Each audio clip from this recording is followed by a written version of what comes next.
पंचतंत्र कथा मित्र द्रोह है। कहानी को लाइक करें, शेयर करें और हमारे चैनल कथा कहानी को सब्सक्राइब करके बेल आइकन का बटन दबा दें। किसी देश में धर्म बुद्धि और पाप बुद्धि नाम के दो मित्र निवास करते थे। एक दिन पाप बुद्धि ने सोचा कि मैं मूर्ख और गुणहीन हूँ, अतः इस धर्म बुद्धि के साथ देशांतर में गमन करके इसकी सहायता से धन कमाकर और फिर इसे भी ठगकर मैं सुखी हो जाऊंगा। ऐसा निश्चय कर एक दिन पाप बुद्धि धर्म बुद्धि से बोला, हे मित्र, तुम अपनी वृद्धावस्था में क्या करोगे? दूसरे देशों के अवलोकन बिना तुम अपने संतान से क्या कहोगे? कथन भी है कि जिसने देश देशांतर में घूमकर अनेक भाषाएं नहीं सुनी और विविध देशों को नहीं देखा, उस धरती पर भ्रमण करने वाले मनुष्य का जन्म बेकार ही गया समझो। विद्या, धन और शिल्प को मनुष्य तब तक भले प्रकार प्राप्त नहीं कर सकता जब तक कि वह हर्षित मन से देश देशांतर में भ्रमण नहीं कर लेता। उसके यह वचन सुनकर धर्म बुद्धि ने गुरुजनों से अनुमति ली और एक शुभ दिन उसके साथ दूसरे देश को प्रस्थान किया। वहां घूमते हुए पाप बुद्धि ने उसके प्रभाव से अत्यधिक धन अर्जित किया और तब वे दोनों उस बहुत सारे धन के सहित उत्साहपूर्वक अपने घर के लिए चल दिए। कहावत है कि विद्या अर्थ शिल्प में पारंगत हुए देशांतर पुरुषों को अपनी मातृभूमि का एक कोस भूभाग भी 100 योजन के समान विस्तृत प्रतीत होता है।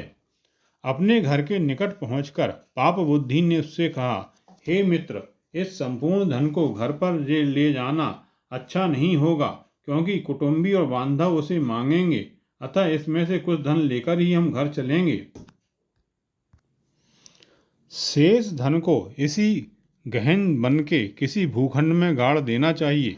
जब हमें आवश्यकता होगी तब इसमें से आवश्यकता अनुसार धन हम दोनों यहाँ आकर समय समय पर निकाल ले जाएंगे।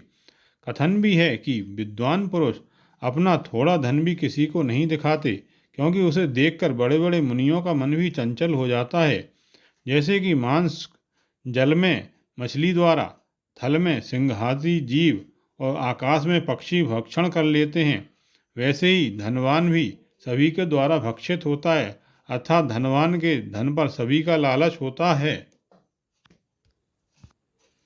उसकी बात सुनकर धर्म बुद्धि बोला, भद्र, ऐसा ही करो। तब वैसा करके वे दोनों ही अपने अपने घर जाकर सुखपूर्वक अवस्थित हुए। फिर समय समय पर जैसी भी आवश्यकता होती थी दोनों धन निकाल ले आते थे। पाप बुद्धि ने जल्द ही अपनी 100 स्वर्ण मुद्राएं खर्च कर डाली। एक दिन वह धर्म बुद्धि को साथ ले उस जगह पहुंचा जहां पर उसने धन गाड़ रखा था। दोनों ने पुनः 100 स्वर्ण मुद्राएं ले लीं, लेकिन साल भर पूरा होने के पहले ही पाप बुद्धि ने वह सारा धन खर्च कर दिया। पाप बुद्धि का यह विचार था कि इस प्रकार एक दो बार धर्म बुद्धि को साथ ले जाकर थोड़ा थोड़ा करके गड़ा हुआ धन लाया जाए और उसके मन में विश्वास जम जाने के बाद सारा धन धोखे से हड़प ले। अब केवल 600 स्वर्ण मुद्राएं बची थीं।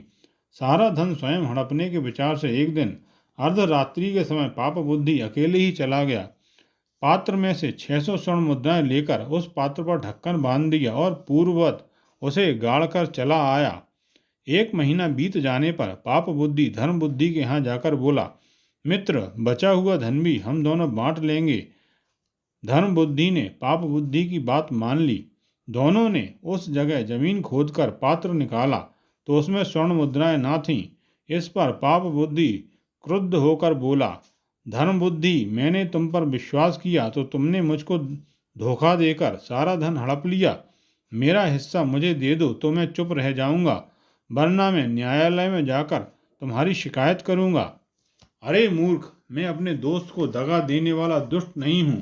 तुम अपने मुंह से ऐसी बातें मत निकालो, समझे? धर्म बुद्धि ने क्रोध में आकर डांटा। दोनों के बीच झगड़ा बढ़ता गया।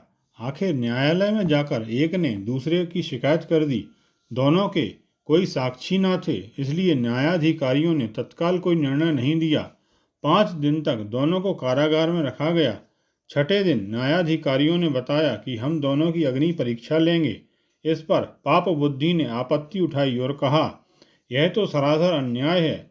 उसी हालत में अग्नि परीक्षा ली जा सकती है जब दोष को सिद्ध करने के लिए कोई लिखित प्रमाण या साक्षी नहीं होते हैं।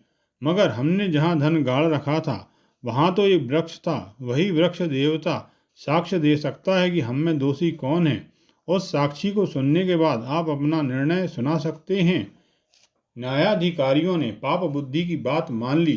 दूसरे दिन वृक्ष देवता की साक्षी सुनने का निर्णय किया और उचित धरोहर रखकर दोनों को मुक्त कर दिया। पाप बुद्धि ने अपने पिता से कहा, पिताजी, धन तो मैंने ही हड़प लिया है।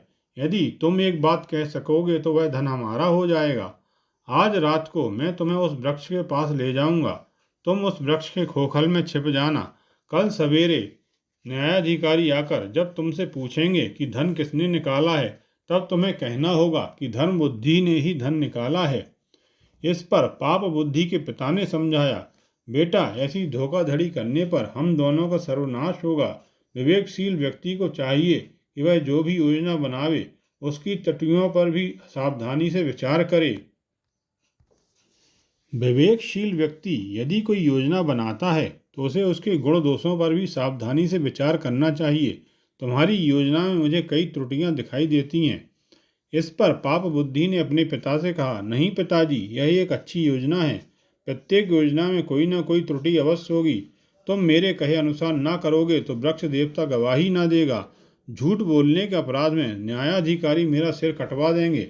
इसलिए तुम्हें मेरी योजना को सफल बनाने में हाथ बटाना होगा। इससे हम सुखपूर्वक अपने दिन बिता सकते हैं। आखिर पाप बुद्धि ने अपने पिता को मनाया। उसी रात को अपने पिता को जंगल में ले जाकर एक पेड़ के खोखले में इस तरह छिपाया जिससे कोई देख ना सके। दूसरे दिन सवेरे पाप बुद्धि नहा धोकर जंगल के उस वृक्ष के पास पहुंचा। वहां पर न्यायाधिकारी तथा धर्म बुद्धि भी आ पहुंचे। पाप बुद्धि ने उच्च स्वर में कहा, हे वृक्ष देवता, मनुष्य जो भी कार्य करते हैं उसे सूर्य, चंद्र, नक्षत्र, पंचभूत, अंतर आत्मा तथा वृक्ष देवता भी जानते हैं। इसलिए तुम बताओ, हम दोनों में से चोर कौन है, धर्म बुद्धि या मैं?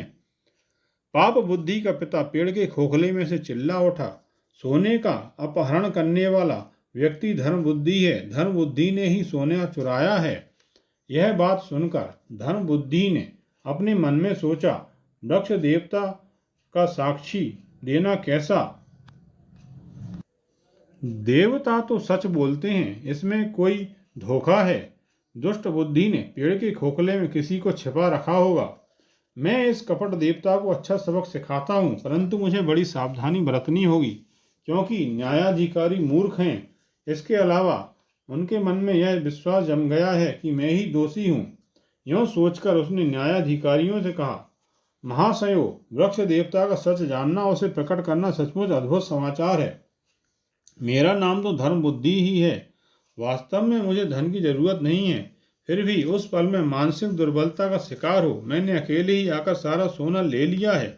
मेरे धन लेते वक्त एक भयंकर सर्प यहाँ आ धमका। उस वक्त मुझे ऐसा लगा कि यह शकुन अच्छा नहीं है। खोया हुआ धन पुनः मिल सकता है पर प्राण लौटकर नहीं आता।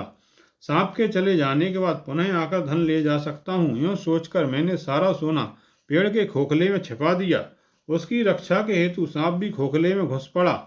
मैं आप लोगों को सोना सौंप दूंगा, किसी भी उपाय से सही उस सांप को मारकर मैं सोना निकालूंगा। यदि आप लोग थोड़ा हट जाएं तो मैं खोखले में धुआं करता हूँ। धर्म बुद्धि को ऐसा ही करने की स्वीकृति न्यायाधिकारियों ने दी। इसके बाद धर्म बुद्धि ने पेड़ के खोखले में सूखी लकड़ियां तथा सूखे पत्ते डालकर आग लगा दी। पाप बुद्धि का चेहरा पीला पड़ गया। वह सर झुकाए यह सोचने लगा कि खोखले में स्थित उसके पिता पर ना जाने क्या बीतेगी। सच्चाई प्रकट हो जाने पर उसकी क्या दशा होगी। जल्दी ही लपटें खोखले में फैल गईं। सारा खोखला धुएं से भर उठा। थोड़ी ही देर में पाप बुद्धि के पिता का आधा शरीर झुलस गया। उसकी आंखें फूट गईं। वह रोता हुआ खोखले से बाहर लुढ़क पड़ा। न्यायाधिकारियों ने उससे पूछा, यह सब क्या है? मेरे पुत्र, पाप बुद्धि का कुतंत्र है यह। इन शब्दों के साथ उसने सारा वृत्तांत सुनाया और अपने प्राण त्याग दिए। न्यायाधिकारियों ने पाप बुद्धि की कहानी सुनकर उसे समझाया, मूर्ख, तुमने अदूरदर्शिता के कारण यह काम करके न केवल अपनी हानि की बल्कि अपने साथ पूरे परिवार के लिए विपत्ति पैदा कर दी है। मूर्खों के काम ही कुछ ऐसे होते हैं।